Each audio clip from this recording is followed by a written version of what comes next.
Bonjour, bienvenue sur le plateau de Plateforme Santé. Je vais aborder aujourd'hui, en compagnie du docteur Marcel Ichoux, le sujet de la sécurité routière, puisque depuis 20 ans, de nombreux progrès ont été menés, notamment auprès de populations jeunes, dans les écoles, et on va en parler aujourd'hui avec notre expert, monsieur Dominique Sanchis. Dominique Sanchis, vous êtes directeur départemental de la jeunesse et des sports. Oui, mais de l'arrondissement de Bayonne. Pas globalement, pas à l'échelon national. Pas à l'échelon ni départemental ni national. Alors, en quoi consiste vous savez, on a reçu, je crois que la priorité du gouvernement à l'heure actuelle, c'est la sécurité routière, du moins la sécurité des gamins qui roulent sur deux roues. Donc ça a été une des priorités donc, du ministère.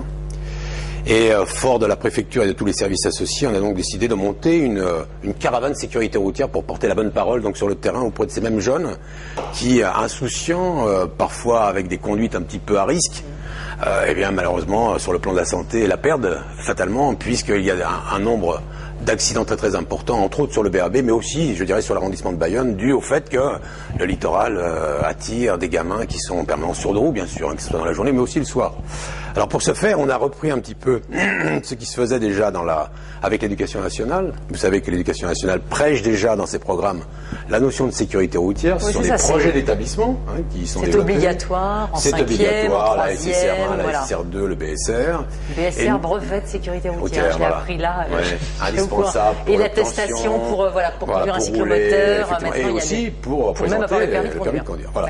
Donc, ce qui nous intéressait, c'était d'être redondant pour le coup des projets d'établissement et de faire dans le cadre extrascolaire, mais avec les mêmes enfants précontraints dans les structures scolaires, c'est-à-dire les enfants d'âge de 4e, on va dire entre 13 et 15 ans, de refaire la même chose, mais cette fois-ci plus pratique. C'est-à-dire qu'on ne voulait plus rester trop sur la théorie, mais verser davantage sur l'aspect situation avec des professionnels pour le coup, avec des experts donc de la conduite sportive ou de la conduite routière, c'est-à-dire les services de police, de gendarmerie, mais aussi, par exemple, la Fédération française des sports motocyclistes, qui me paraissait tout à fait comme étant un partenaire incontournable. Plus d'autres partenaires qui s'occupent, entre autres, vous savez, des conduites addictives, autrement dit, lorsque l'enfant boit de trop, lorsqu'il fume un peu de trop, eh bien, ma foi, il est enclin aussi, parfois, à être amené à se frotter de trop près ou de trop très vite sur des murs.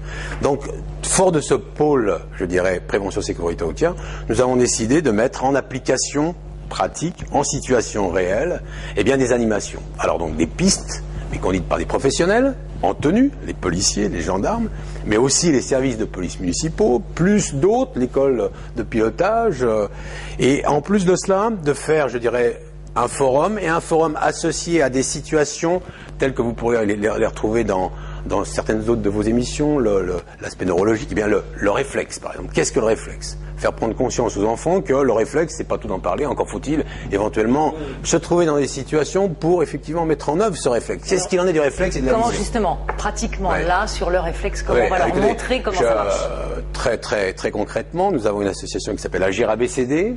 Ce sont donc des retraités qui sont ingénieurs informaticiens, enfin des gens, je dirais, qui mettent au service du public bien leurs compétences acquises durant de très nombreuses années, et ils ont décidé d'illustrer la notion de réflexe sur le terrain. Donc ils ont tout simplement bâti avec nous, bien sûr, quelques conseils, un circuit mais un circuit qui sera chronométré, avec des barrières métalliques, et avec des obstacles divers et variés, et puis sous forme de challenge, on va faire passer les enfants dans ce circuit-là, à charge à eux à ne pas renverser les barrières. Chaque fois qu'ils arriveront trop vite sur une barrière, avant de tourner à droite par exemple, c'est un exemple simple, et bien là on pourra leur dire, voilà, vous perdez tant de temps, vous avez donc 2 secondes de pénalité. Voilà, c'est une façon très concrète de parler de montrer, c'est-à-dire entre l'aspect informationnel et l'aspect effecteur, qu'est-ce qu'il en est entre les deux, hein. Il y a du temps qui se passe. Oui, montrer qu'au moment où on reçoit l'information, au moment où on agit, il y a un décalage de temps et qui est quasiment incompressible. Encore une fois, pour éviter d'être rébarbatif avec eux et de vraiment les amener dans des situations très concrètes, on va le faire sous forme de challenge. C'est-à-dire des équipes, 3 équipes de 5, chronométrées, voilà. Donc on porte aussi l'aspect sportif sur le terrain, en plus de la Fédération française des sports motocyclistes, qui nous donne, je dirais, une solution. Parce que c'est bien beau, je dirais, de sensibiliser les enfants sur les risques encourus, dès l'instant où on est sur une moto ou sur un 2 roues. Qu'est-ce qu'on leur apporte ? Qu'est-ce qu'on peut leur apporter en plus de la prévention sur le terrain ? C'est-à-dire de passer 1 heure sur une moto avec un policier ou un gendarme.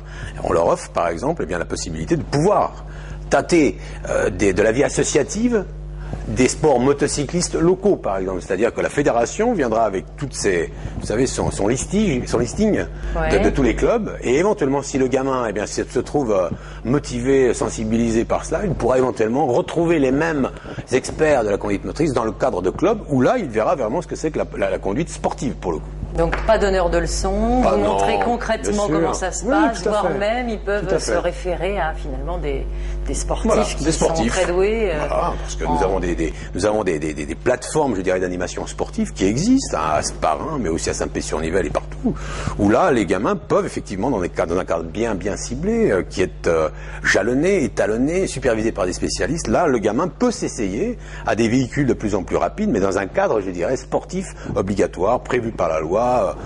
Parrainé par nous-mêmes. Dans ce cas-là, est-ce que ça ne peut pas avoir aussi un effet pervers? C'est-à-dire quand on maîtrise un peu les choses, mais qu'on ne les maîtrise pas complètement, eh ben on se sent autorisé à dire, et c'est des messages qu'on entend, y compris chez l'adulte. Moi, je conduis très bien, je suis pilote, je m'autorise à rouler. J'aimerais que le président du comité départemental des sports motocyclistes soit là, ou le président de la fédération soit là pour vous en expliquer un petit peu la teneur. Mais moi, je pourrais, à titre d'exemple, vous faire part, par exemple, des karatékas. Qu'est-ce qu'il en est des sports de combat, des arts martiaux très violents comme le karaté? Or, on s'aperçoit qu'il s'agit du judo, du karaté ou autre pratique dite sport de combat ou d'opposition. Ma foi, au contraire, le gamin est envahi par une plénitude, par une philosophie portée par les sports, par les arts martiaux.